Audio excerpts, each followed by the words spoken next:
For ages untold, the internet has been this toxic cesspool of negativity, clout chasing, and downright narcissistic type of behaviors. One might say that it is cringe.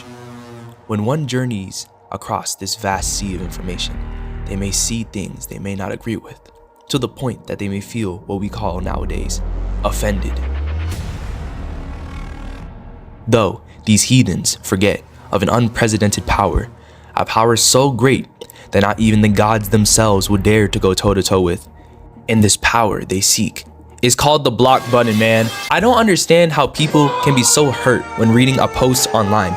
You're not contractually obligated to sit there and read through the post like you're an analyst. Imagine seeing someone post on Twitter or YouTube that they think dogs are better than cats. A normal opinion, a harmless one at that. But you know someone right now is just sitting there, teeth jittering, blood boiling, hernia expanding, because someone doesn't find a cat more sought after than a dog. Whenever I see these civil wars going on in comment sections or just anywhere on the internet, it's just someone whining and complaining on every post. I think to myself, how did we get here? Their ancestors who had to go through war, harsh labor perhaps, and even disease outbreaks, just so they can have their heirs sit there and complain on social media. What a life well spent. That's amazing, man. But for the people that complain or victimize themselves online because they just saw like an opinion they didn't like and now it feels like it's killing them, literally, my only question is, what do you get out of it? I guess maybe sympathy, but at the same time, what else is there to really gain from it? Whenever someone acts like they're a victim online, it feels like they're coming off as weak, and that whatever anyone hurls an insult at them, all of a sudden it's woe is me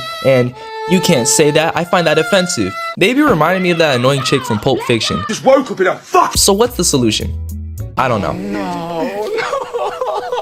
Perhaps people can start by realizing that other people will ideally not share the same beliefs as you, either because they just don't share the same belief as you or because they're just trying to get you heated. It's no in between.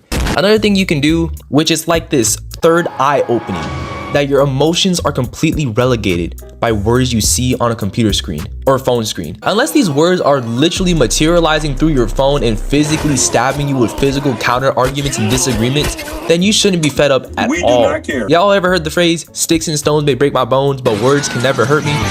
This type of thinking is great if you can't handle reading your native language on an electronic device.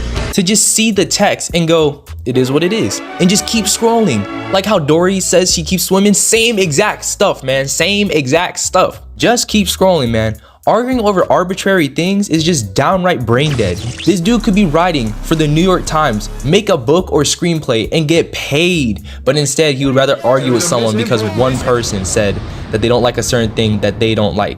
Because in truth, man, we are so divided nowadays that some people are completely willing to argue with others online just to argue with others. So if you want to avoid having a debate online over things that don't matter, just scroll. That's it. There is no magic formula. That is literally what it is. Or block them. Like, that's probably more reasonable, honestly. And just don't respond. Just scroll or block. Anything but starting like an argument online, because this cycle is going to continue on and on when you could be doing other things in the world that actually matter. It's like the cycle of hatred from Naruto. It just never ends until plot demands it, but you know, that doesn't matter. The point is that we can break the chain that is perpetually around the internet's neck and just stop being offended. Can you imagine the feats mankind can achieve if they weren't chronically online just debating over stuff? The limits are literally limitless. So next time you think someone should have the same opinion, it's how it should be. Now, I know some crayon muncher that has limited attention span of a common housefly will go into the comments right now and say, well, what about people who believe in the earth is a certain shape or doesn't believe in modern medicine? Should we still walk away or silently agree with the post like that? My people in Christ, the arguments I am talking about are just arguments that are completely opinionated. If you believe the earth is a certain shape other than a globe, education system has failed you. But just arbitrary opinions, anything other than something just being factually wrong. But if it's just over arbitrary stuff, is it really worth arguing about? In my opinion, it is not. And you're wasting your time if you think it is. So, yeah, all in all, everybody has different interests, beliefs, and values. Accept it. Okay, I love you. Goodbye.